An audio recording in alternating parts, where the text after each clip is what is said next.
Welcome to What's Glup, Glup Shippo edition. I'm Candace, and I am doing this side spinoff podcast from What's Glup. What's Glup with Katrina Dennis will be back this summer. But right now, I am with my fellow Waffle Noor-Hal. Hey, Noor-Hal. Hello there. Hi. Yes, and this is the first episode of Glup Shippo, which is we're talking about our favorite Star Wars relationships. And it seemed timely, at least, to talk about Noor-Hal's current favorite ship because the Mandalorian season 3 just finished. And Noor-Hal, who is your ship? Okay, I chose a Dimbo, but it's been called Dimbo. It's Bo-Katan and Djarin, of course.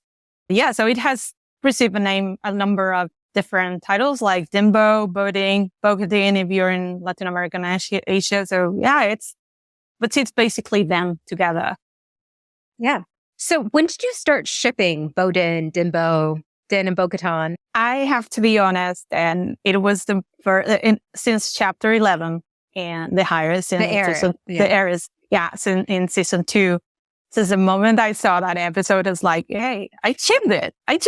And obviously it was season 2. It was just Din interacting with different characters. So yeah, it could be like either or, but of course season 3 gave us a lot of material for them. So a lot of material. Yeah, I rewatched it and I tried to watch it through the lens of a shipper because honestly, I got in the Dimbo ship this season 2, mostly because Noor-Hal's aren't they cute? And I'm like, yeah, like what if they kiss? It would be cute. Anyway, yeah, she gets in his personal space a lot in that episode. And I don't know if it's Katie. Katie has chemistry with everyone, really. And so does Pedro. Even though it's not Pedro usually in the suit, but like, she's like looking at him and getting right in his face. And I'm like, kiss. Kiss. Yes, I do. Isn't that what shipping's all about? It's what if these two attractive characters kiss? That would be amazing. Exactly. Yeah. Yeah. So what about the two of them makes them shippable? I'm creating a new word for this spinoff, shippable. Shippable. I like that. And I am just going back a little bit when the scenes from the eyes of a shipper on season 2 and of course season 3. I thought the first interaction gave us a lot of material because the way the camera focuses on her pulling him out of the water, it reminisces seeing the Din was saved by the Mandalorians when he was younger. So I was like, was that intentionally set up? Like, hey, she was gonna mean something for the story of Dan or what? But I think their interactions, like you said from the beginning, they're so natural. And at first you could see some kind of like the way she was treating him. Like tension. There was some tension there. There was some tension from the beginning. And of course, you think that they were reluctant allies and how the Darksaber could bring conflict between them, what we saw the season 2 finale. But I love how the relationship moved towards maybe partners. Okay, let's not be shipping here, but all the interactions from season 3, we see that both are both of them could bring a balance because they come from different backgrounds. There are 2 different types of Mandalorians. She's royalty, pretty much, on the Mandalorian. He's a foundling. But I think that they balance each other's weaknesses as we saw in what they have learned from each other. So for example, we see that Din has learned from Bo that there's not only one kind of Mandalorian way to be, whereas Din was health hurt. And we saw it on season 3, how she started. She was in a depression, like sulking on her throne. And he helped her renew her faith and self-confidence. And not only through the episodes, also how in the Guns Were Hired episode, he's giving her the pep talk and also the pledge. That's what got me. What got me. I was like, oh, I'm on the ship, true. And going back to what you said. That's a train. Exactly. No, but it's also being portrayed by 2 actors as hot and like Pedro and Katie. It influences a lot as well. Yeah. And also, you can find the press that didn't beat the Dimbo allegation. they were interacting. There's a lot of things that could make them shippable from a point of view. Something I found like very interesting, like going into season 3 is she doesn't want to fight Din, even though she's obsessed with this Darksaber at that point. And like her entire like night owls like left her because she didn't have the Darksaber. But I'm not going to fight him. I don't want to. She says that's throughout. She's willing to kick Axe Wove's butt and punch him in the face. But she's like, I don't want to fight Din at all. Like, she's just like, and even in the season 2, she was like, first episode, you should join us. You're good in a fight. You should come with us kind of thing. Even though she thinks he is like a crazy cultist, she sees something in him. Yeah. And that's what I like too, that, okay, she's been mean calling his group a cult of zealots and children of the what? Accurate, really. Is it that? But it's been respectful enough not to ask him to remove his helmet. And also, when she was taken to the covert, she followed her way. Yeah. Even if it was challenging, and it might have been temporary at a certain point, but she followed the rules. And you could see even at the moment when she was asked by the armorer to remove her helmet, she was, oh my God, I'm going to be thrown out of here. Because she ate family and she was considered like a bunch, like they were by the hip during those. Yeah. You see them sitting very close to each other. And I try not to think it's because they want to have a medium shot or a close up. It's because they're so close. And then like when Paz is during the pirate episode, when then we need to go to Navarro, he does a little speech with the armorer's hammer or whatever it is. And then Paz is like, these two. And I'm like, oh. They're just, that's like a combo, right? And another thing that I didn't mention is like, Din is a break, like you said, Bo invited him to join, but the way he interacts with her is different to all the other Mandalorians because the ones that know her know she's royalty, she's a leader, but he does not treat her like that because he's not aware of her heritage. Like he knows, he's been told, but he didn't grow up knowing she's a Exactly. So he's the only one who has ever treated her like quoting delicate by Taylor Swift. You must like me for me. Bam. Oh, okay. I'm not surprised. Not surprised at all. Yeah, we're Swifties, so yeah, we're Swifties all the way. What do you think of the family dynamic? Is that part of the ship? Seeing how she interacts with Grogu too? Does that add to it?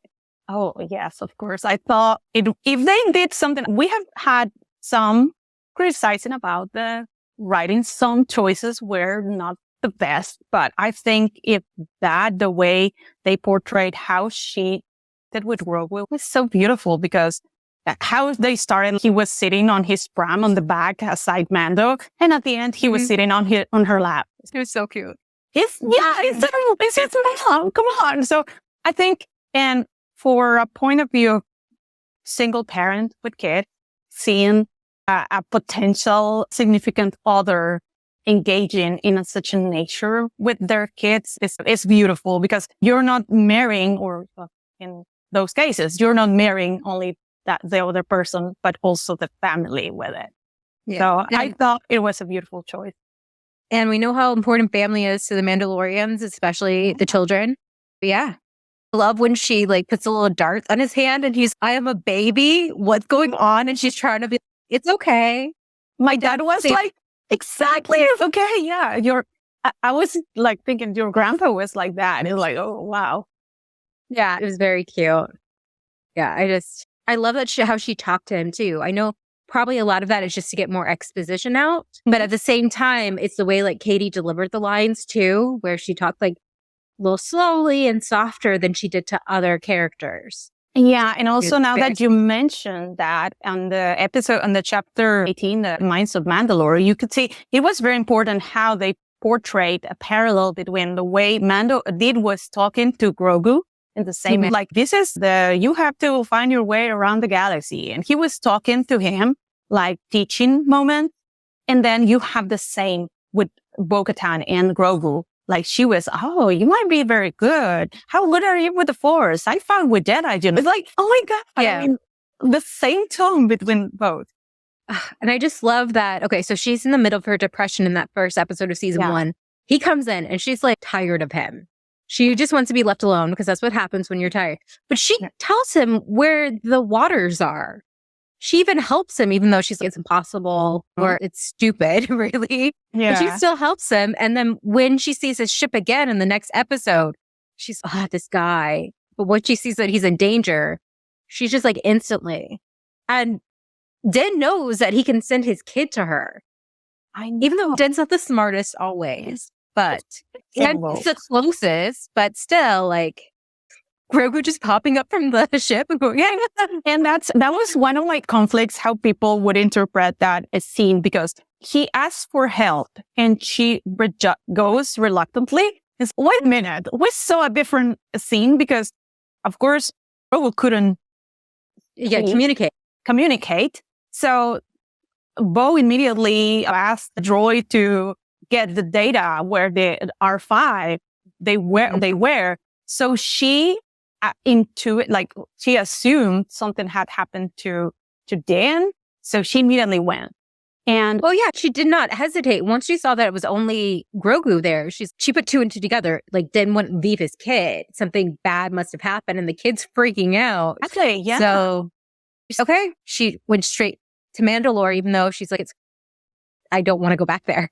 I know, of course, because as we know, those are traumatic. Oh, that's so traumatic. Yeah.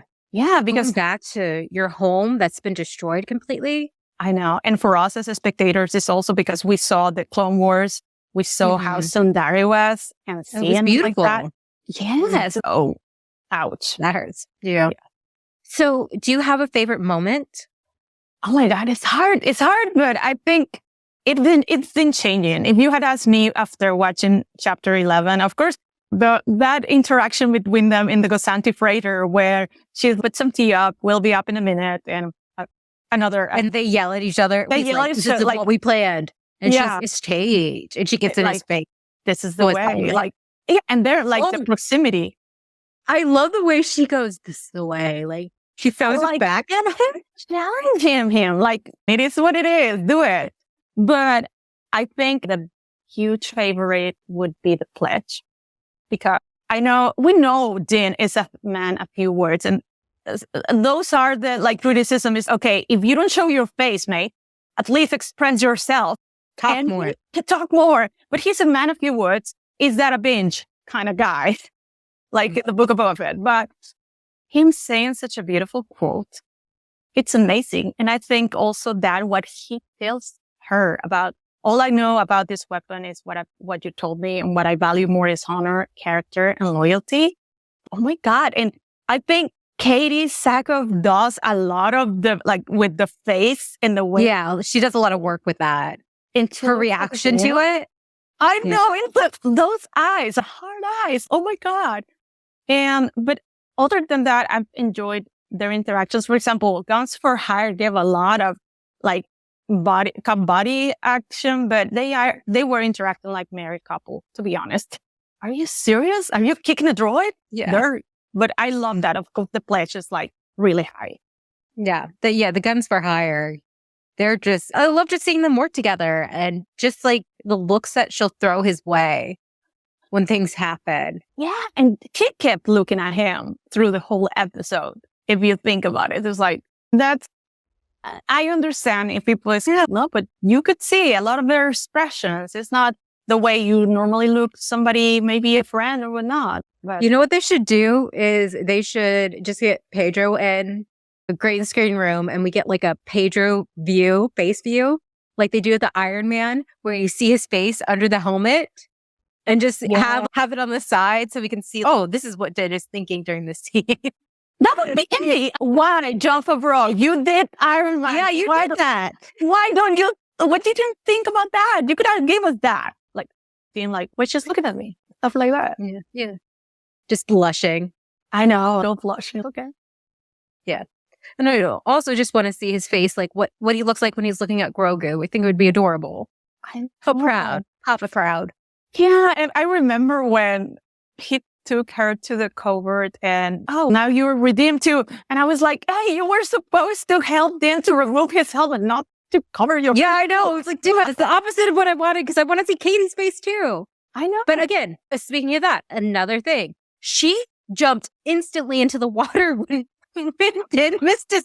It felt like a bag of rocks. I just realized I thought something dragged him over, and then I rewatched it. I'm like, he just fell. That's what happened. I know. It's like, what? But she immediately didn't hesitate. She went. Yep.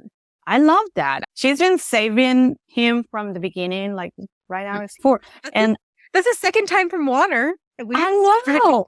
And actually, now that you mentioned that, the first time, like the take my hand, I was just the verbal weight of massive talent. And there's a scene where Nicolas Cage is pulling Pedro. It's like, oh, you're so heavy. No, like, hey, Mandalorians are strong because I can just pull out of the water without any problem. So yeah, I watched the plane back from London from Celebration. I was like, Pedro will help me get through this flight.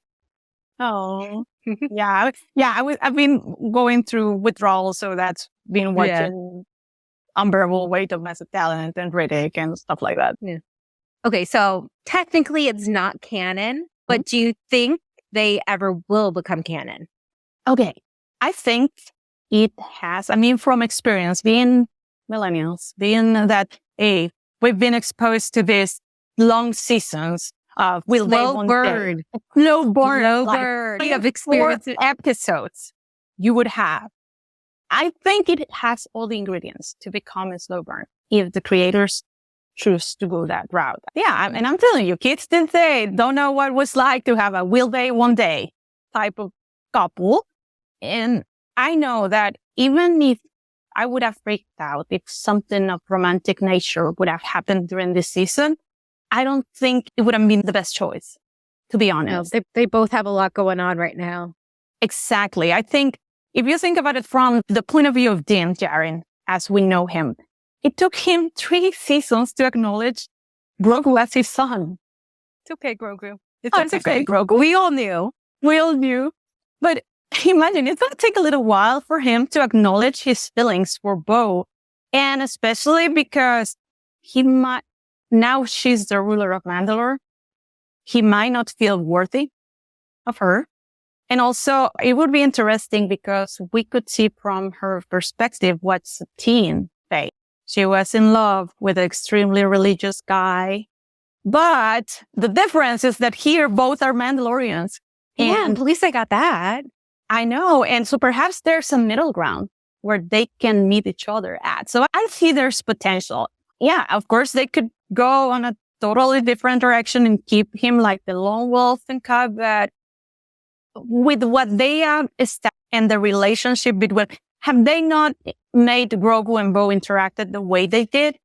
I would say, yeah, maybe it's not happening, but just seeing Bo and Grogu being the ones interacting in some way with the mythosaur, I'm thinking that Grogu's story in Mandalore is not over. So yeah.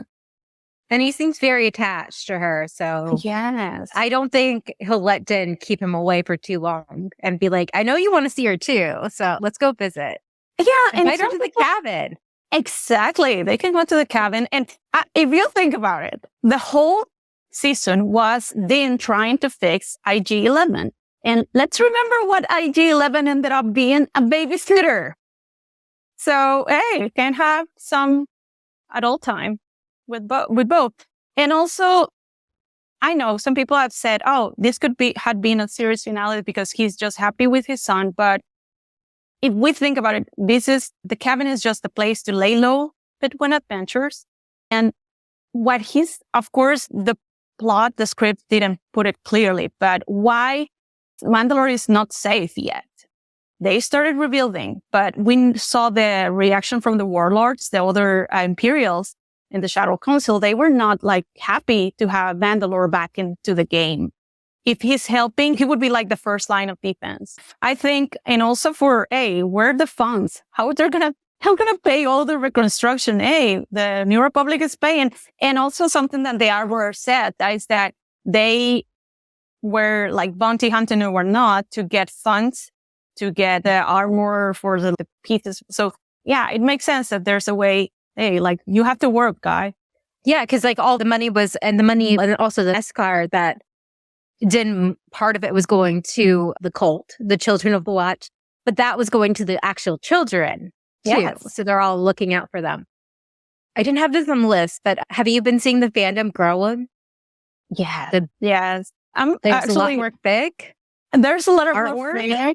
Yes. And there's a Discord out there that it's a lot. There's actually a Discord prompt going for more fics, and already people talking about AUs and such. I think when you start seeing on the fiction, it's like a modern AUs and whatnot, it's, yay, this is going in the right direction. And I'm enjoying that. One thing, of course, and I know we might talk about different fics, different ships, my bad. And I've seen a lot of attacks, unfortunately, against. It always happens. It always happens. Every ship. Again, I don't like talking about Harry Potter too much because I'm over it now because of obvious reasons. But the fandom was a big part of my childhood. And I vividly remember Harry and Hermione and Ron and Hermione like ship fight. People would be so mean to each other. God. And it's just, Hermione should be with Ron. No, Hermione should be with Harry. And it's just like being really snarky and mean. And I'm like, why can't we all get along?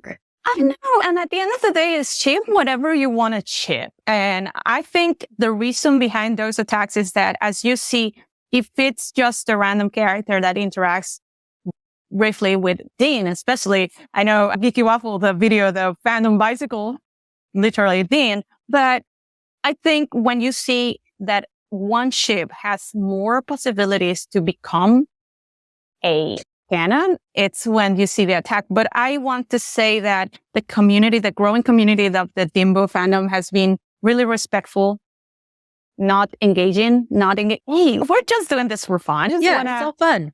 Exactly. People creating things for free. We're just enjoying stuff. And honestly, like, I ship Din and Bo, but I also kind of ship Din and Cobb Vanth. I think they're super cute. And again, it's Timothy Oliphant, just like Katie, like these looks that they give him. And just because they're just gorgeous human beings. So you're like, they're cute together too, kind of thing. But Din has two hands. Yeah. I don't know. But no, that's a fun of fandom and fun of shipping, especially when this character doesn't have a canonical love interest. He's got options, but right now, like, his main relationship is with his son and being a good dad, which he's trying really hard. I know. Okay, so anything else about BoDin, Dimbo? I just think they're fun to say. Yeah, I'm now that you mentioned fandom, other fandoms, I have to be honest. When I started, we saw Bo-Katan in live action, and I saw this relationship between them. I was a little bit projecting on my Daenerys Targaryen, Jon Snow, because I saw a lot of parallels between both characters. If you think about it, Bo-Katan is like a Daenerys Targaryen of the galaxy far, far away. And Djarin is like such a Jon Snow, but in a good way, not. And that was one of my fears for this season. I have to be honest. I was like, hope they don't do a season 8 of Game of Thrones, like killing her or just not want her to be the enemy, turn the Mad Queen or stuff like that. Yeah, the Mad Queen trope. I saw that there were a lot of possibilities, and I enjoyed what they did, even if it's at least they're alive. To be honest. Happy. What's that like? Having characters be happy? I didn't know that could happen. Exactly. And especially because we are aware that there's more storylines coming with Ahsoka and with the Mando movie, the movie from Filoni that we are wondering, okay, what's going to happen? Are we going to lose characters or what? So at least this moment, they're being happy. Katie is such a draw. I think she has to be in that movie. We already know Din and Grogu are definitely going to be in it, but like, they already have. Okay, so Din is working for the New Republic, which means he might show up in Ahsoka because Hera and Sabine work for the New Republic, and so does Zeb, and Zeb's part of the Ghost Crew.